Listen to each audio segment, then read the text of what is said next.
Welcome to the Wingman Show. We're floating like butterflies and stinging like bees. Rumble, you badass jet pilots, rumble. Hi, my name is Drew Brown. I am with Dr. Paul Thompson, and we are the Wingmen from the Wingman Show. He looks after my six, and I look after his. Good morning, Dr. Paul. What's up, my brother? Oh, good morning, Dr. Drew, Mr. Drew, Dr. Drew, all the Drews. Hope you're doing well. Things are going well this morning. It's guess we're getting closer to winter. It's still dark out here. It was sunny before, but we passed the autumnal equinox when you got equal amount of day and night. Now we got a little more night than day. Very good. Thank you, Doctor. Well, I heard you got a great wingman for us today. Yeah, good guy. You ever remember the show, the old TV show, Father Knows Best? Yes. That's a long time ago. Yes. Well, this is an example today where Father knew best or father did best. It's a nice story. Well, you know, Father Knows Best, Leave It to Beaver, they ruined my life because I thought life was perfect and my life was screwed up because everybody else lived like they did on TV. Right, I agree. I mean, because I knew nobody that looked like that, acted like that, sounded like that, not in the part of New York I was in. No, I'd like to welcome all our frequent flyers out there. That's the people who listen to us all the time. And our new listeners, welcome. I got to give a couple of shout outs to my man Salmon in Sweden. How about that? That's my man. And also Carlos Odom. Guess what he told me? He wrote us saying that we crack him up. That means we make him laugh. That's good. And you do realize that's the object of our show, to make you feel better when you finish watching or listening to our show than when you started. So today, appropriately, is World Smile Day. How about that? That's right. And you know that guy, Harvey Ball, the smiley face that was invented in 1963, he invented it. And so he wanted to make a Smile Day. So he said the first Friday in every October will be Smile Day. Well, the Wingman Show, we changed it, didn't we, Dr. Paul? Because we're going to make every day Smile Day. So if you're sitting in front of your YouTube right now watching us, it's time to smile. If you're listening on the podcast, it's time to smile when I count to three. 1, 2, 3, smile. Everybody smile. Very good. I saw all of you out there. How about that, Dr. Paul? That's good. That's good. And a special shout out to the Department of Motor Vehicles in Queens, New York. They, as what I recall, they really needed the Smile Day. Just the other day, I'm not going to even name their names because it doesn't matter. The world champion basketball team, these guys are both millionaires, multimillionaires, actually. And a bigger guy, they were talking trash to each other, but the bigger guy walked up to the little guy, walked up on him like he was going to jack him up. Little guy pushes him away, and the big guy punches him right in the jaw. It was a sneaky shot, too. It was a sucker punch. And I just wondered, Dr. Paul, what if that was Shaq? Do you think he would have hit Shaq like that? Because the answer is no. No. And I'm just tired of big people thinking that because they're physically bigger than a little person, that they own them or they're better than them. We have to stop this. Keep your hands to yourself. And if I was that younger guy, I'd put that dude in jail. You can't assault people anymore. Those days are over. Because, you know, back when we were young, Dr. Paul, you know, in the schoolyard, in school, if you had a little problem, you had to fight. Right. But everybody threw up their hands, you know, defense, offense, and you had a fist fight. And whoever lost, lost. Whoever won, won. Well, there's no more losing in today's society because the loser goes and gets a gun and kills you. Yes. So it's a big difference. What do you think about that basketball thing? Because I'll tell you what, it really upset me. These are very wealthy guys. These are guys who are role models, even though they're not real role models. Kids look up to them. And if they can do it, well, why can't I do it? But it was really ugly, the big guy hitting the little guy. Yeah, it just looked bad and really unfortunate for both of them. Although, you know, nobody died. It was a good shot. The guy recovered really well because he's shooting shots later on. So he didn't get knocked out. If he'd had his jaw broken, it might have been, or his eye socket busted, it might have been a lot worse. Well, definitely he flew with the impact to do both of those, and they just didn't hit in the right place. But he could have broken his jaw. He could have busted his eye socket. That's the kind of punch he threw. Yeah, because most basketball fights that I've seen, you know, they're kind of windmilling. This is how like little girls used to fight like 1962. But how about this for history? What's the only fight on an NBA court that was not fake? The punch heard around the world. That was when Kermit Washington hit Rudy Tomjanovich. This is going back a ways, and they were actually approaching each other, so he got the full impact. It was like two airplanes, Blue Angels. They hit each other. The resultant impact is the speed of both of them. And he shattered his jaw, busted his face. Could have killed him, actually. Yeah, he gave him about 32 broken bones in his face, I believe. It was something incredible. Yeah, they recovered. I think they made amends like 25 years later. It took a long time. That's when his face probably healed 25 years later. Yeah. Well, guess what? Baseball, my Yankees, my New York Yankees, Aaron Judge hit 62. He is the king of home runs. To hell with Sammy Sosa, Mark McGwire, and Barry Bonds. They are cheaters. This guy broke Roger Maris's record of 61 home runs. He hit 62. Aaron Judge. No steroids, no PED. What is PED? Performance enhancing. So if you take something to cheat, your numbers don't count.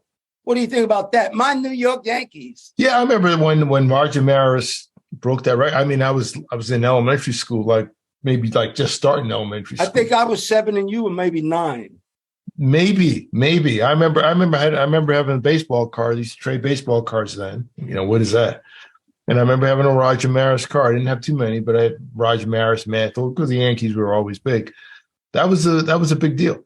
That was a long time ago. Yeah, congratulations to him. I have an Aaron Judge Yankees jersey that I got in China years ago. I'll be honest, it was a long time. I didn't know who he was. In fact, I wanted one with no name at all. Those are the kind that cost about $250 here in the States. Yeah. They were at that time when I got here, they were it was like 130, 145 or something like that. I got it for like $9. I'm talking about today, they're $250. It's great. Yeah, today they're $250. And it's just great. But I wanted one with nothing on it. I just had this guy just he said, that's all we have. Okay, fine, I got to go. Then I bought it. I had no idea who he was. I don't wear other people's jerseys. That's not true. I only wear a couple of people's jerseys. I'll wear anything with the name Brown on the back because that's me.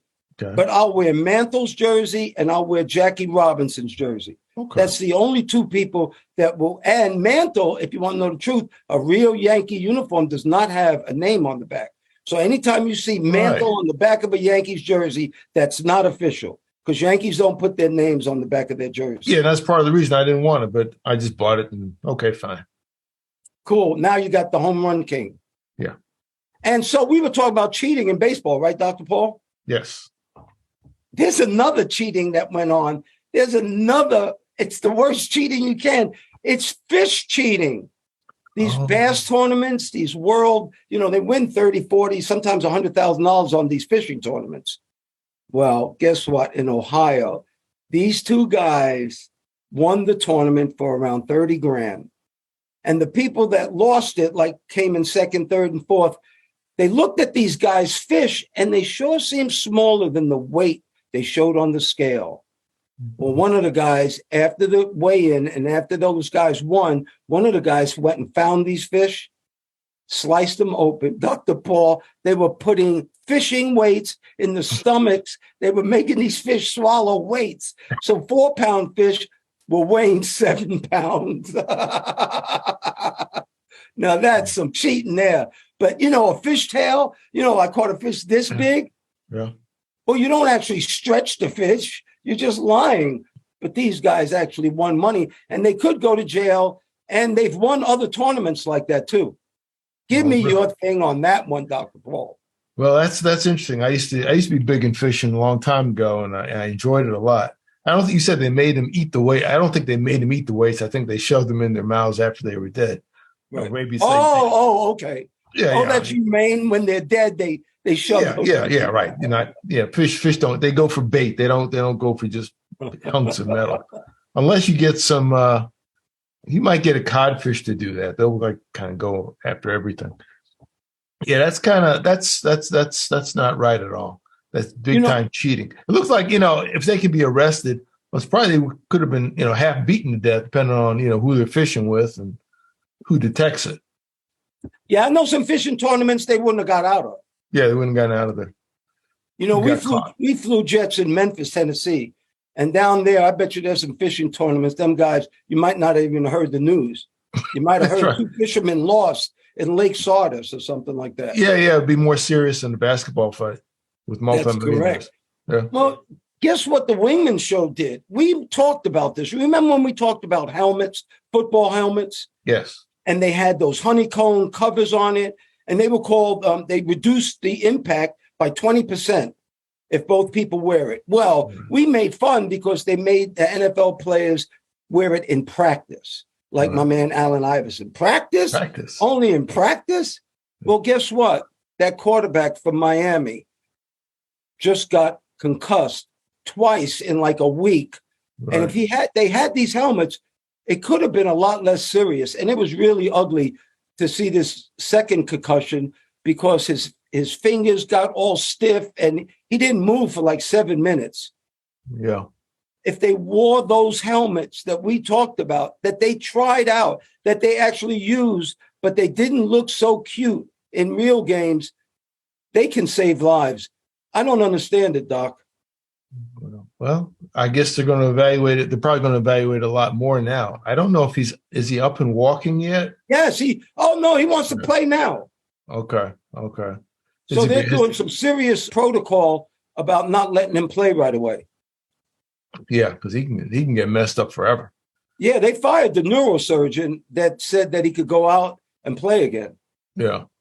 Well, thank God for him. They never said his name though.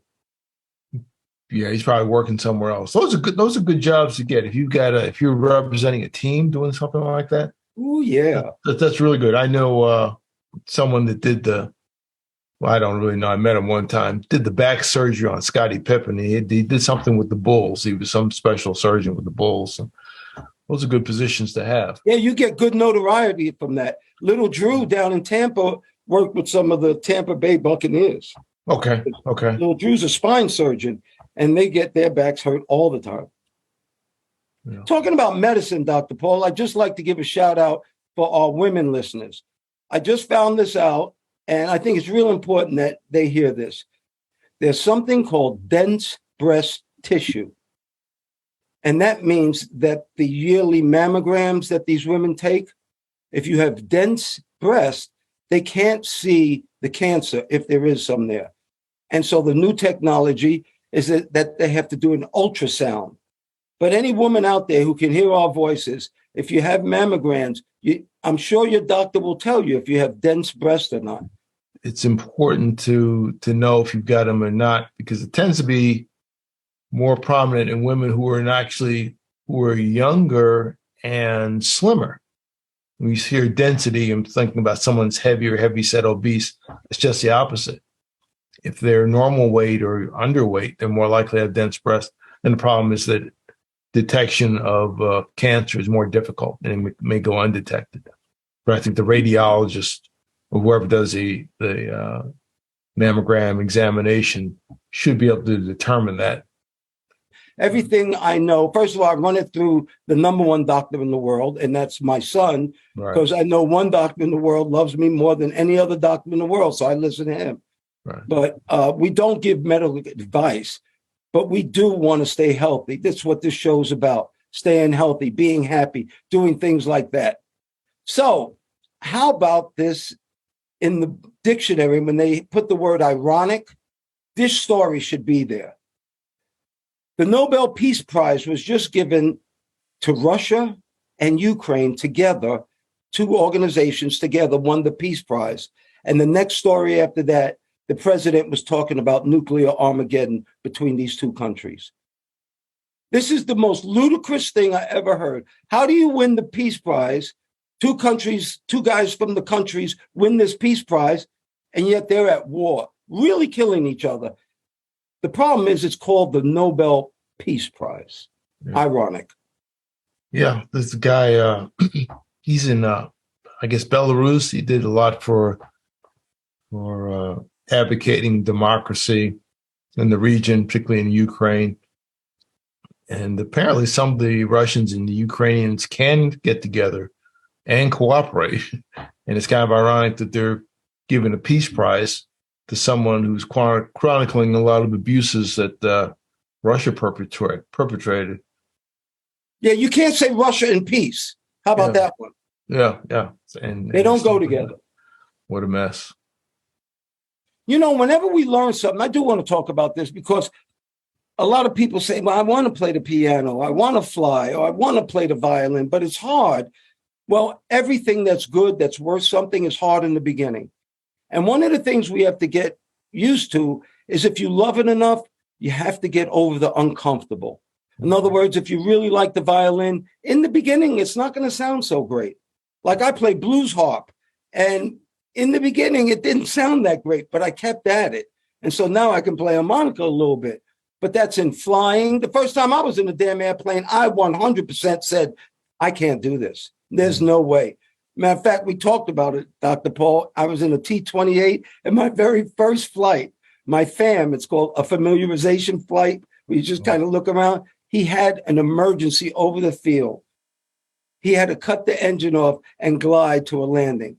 That was my first flight. And guess what? I said, I can't do this. There's no freaking way. But guess what? I did do it because I got over the uncomfortable. What do you think about getting over the uncomfortable, Dr. Paul? The biggest thing you've got to do, you have to start. The biggest thing is to start. If you want to write a book or do something, you've got to start. Once you do the starting, you have to keep it up and stay consistent. If you want like overnight success and miracles and lottery winnings and these little dreams you see on TV, you know, keep dreaming. Probably not going to happen. I don't know anyone that's had anything like that. Most folks just kind of slog it out and do the stuff day after day after day and get better and better and better and better. That's with academics. That's with athletics. This is a perfect time for our Wingman PSA then. All of us think, all of us talk, but who does something? It's the people who take action. It's not about your intentions. It's about your actions. Yes. Fact number 5, the art of thought, the art of communication, and the art of action. Yeah, I agree. Take action. Another friend of mine, long deceased, always said, it's not what you start, it's what you finish. That's a good one. Yeah. Yeah, just like this show. We started it. We were uncomfortable as hell, but we haven't stopped. And it's real important to one day find something you love to do, because then it's not work anymore. Exactly. You have to work at it, but it's not work anymore. All right, let's play a little game there, Dr. Paulie. Go. You ready? Yes. What are the odds, 1 in what, of catching food poisoning in a restaurant? Oh, I'll say in the USA, 1 in 246,000. 1 in 24,272. Oh. I've had food poisoning. I got it in Las Vegas at a very fancy hotel, and I honestly wanted to die. It is really bad to get food poisoning. But one of the things with our odds game, Dr. Paul, is we try to tell people how to better your odds. And the one thing about bettering your odds about food poisoning, stay away from uncooked food out of restaurants, especially smaller restaurants, because they have no health protocols.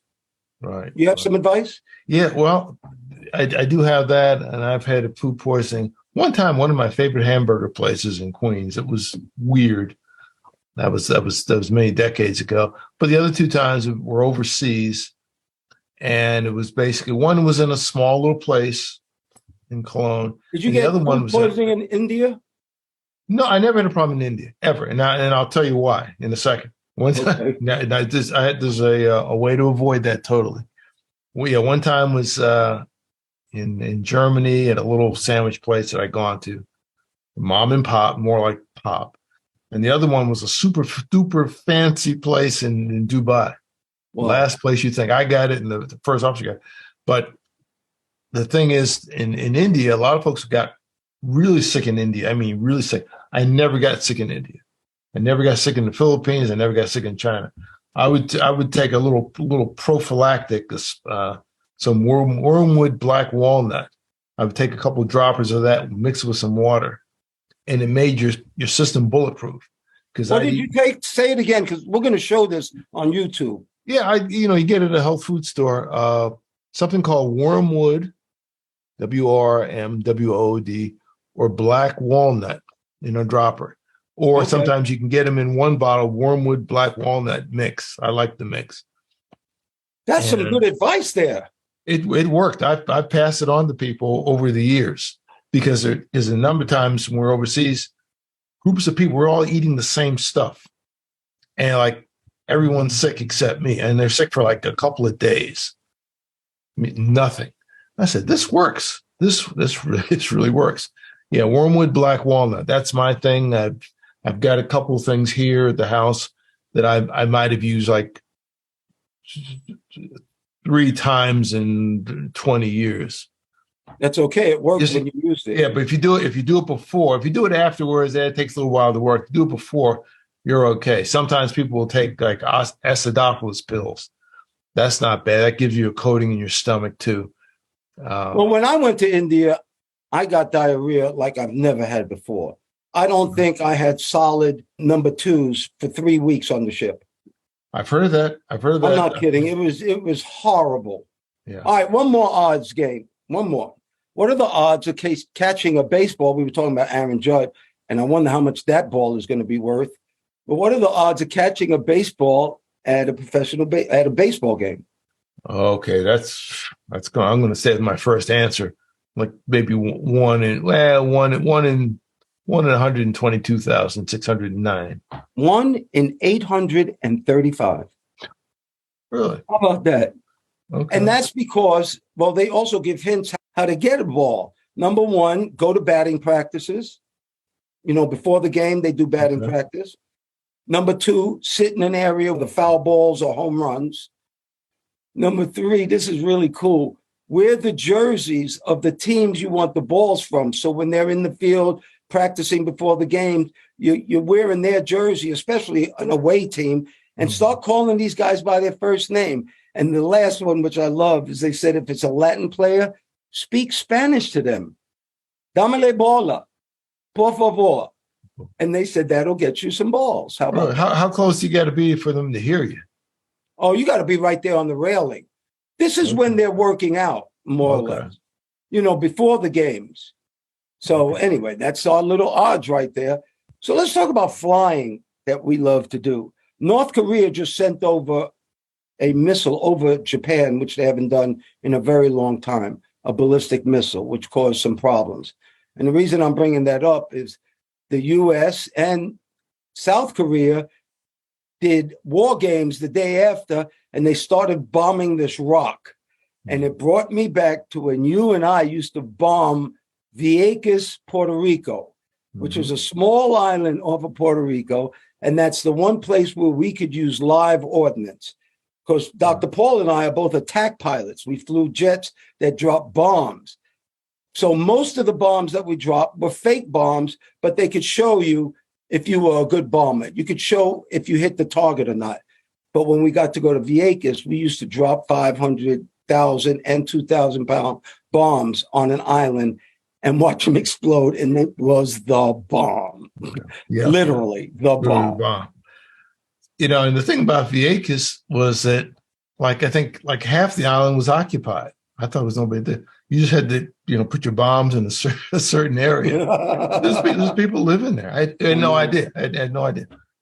Well, you can't do it anymore now. They stopped it.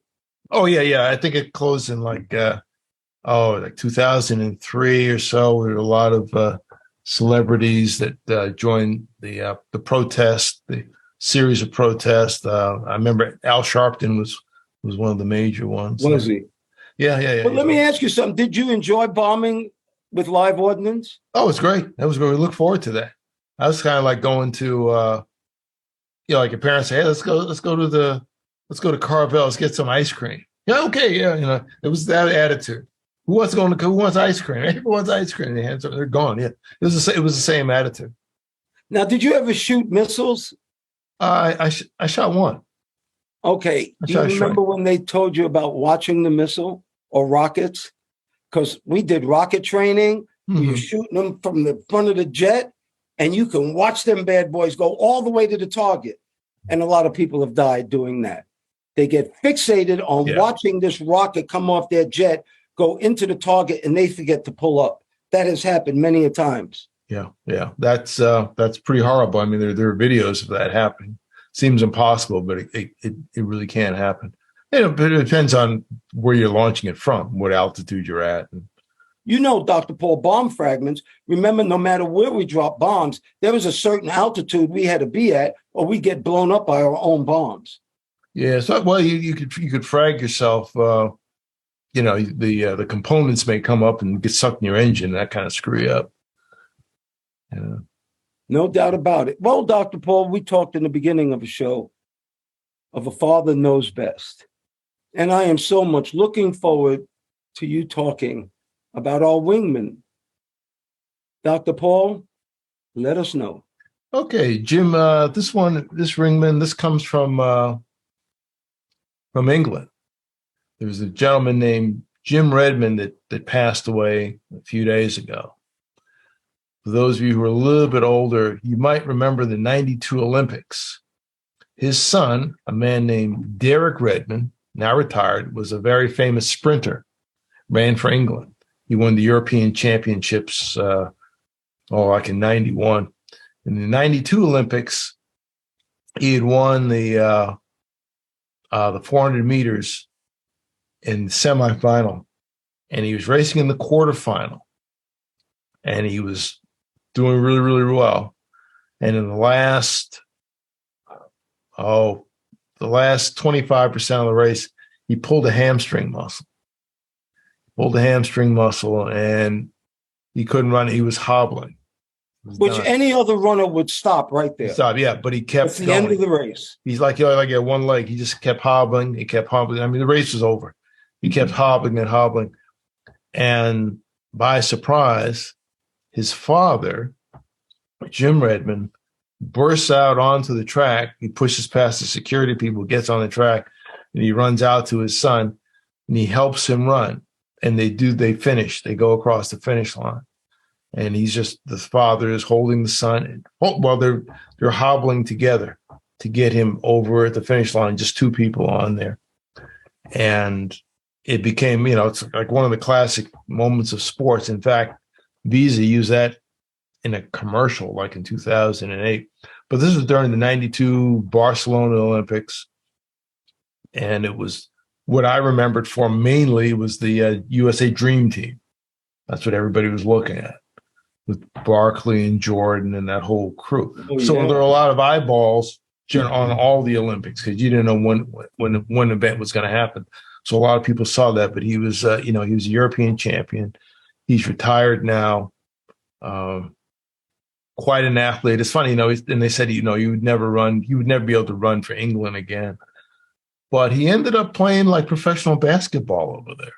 Wow. He played for some team. They had some team over there. He could play professional basketball, but I guess he couldn't run with the super fast people, super duper fast. So he wasn't totally disabled. But that's a case of a father helping his son, accomplish his dream. If someone makes it to the Olympics, no matter if they're the first or the last, there's an incredible amount of work that goes into that. Incredible amount of work that goes into that. And to have second place people never get recognition. We don't know who they are. And yet they were the best in their country. That's right. Right. Second best in the country. One thing that Jim said that really just stuck with me is when they asked him, why'd you do it? Because they tried to stop him from getting on the track and he just pushed them over. Right. He said, I started this career with my son and I was going to be here when he ended it. Yes. Dr. Paul, you're the bomb. We have our newsletter out where you're giving some financial advice. And a quick financial advice is, you know more about the stock market than you really think you do. It's like when Nikes are hot, that might be a time to maybe invest in Nikes. The inside gouge of what's really working, if you can turn that around and flip that to a company and see what company is going to be the future, that's where you could put a couple of dollars in. So maybe we'll talk to him about mutual funds next time. Yeah. Dr. Paul, I pray for peace. Thank you for the show. I pray for peace too, and maybe one day you'll be nominated for a Nobel Peace Prize. I'd rather say will be nominated. Thank you once again, Dr. Paul Thompson, my friend. Thank you for your love, your time, and that's something that we won't ever get back.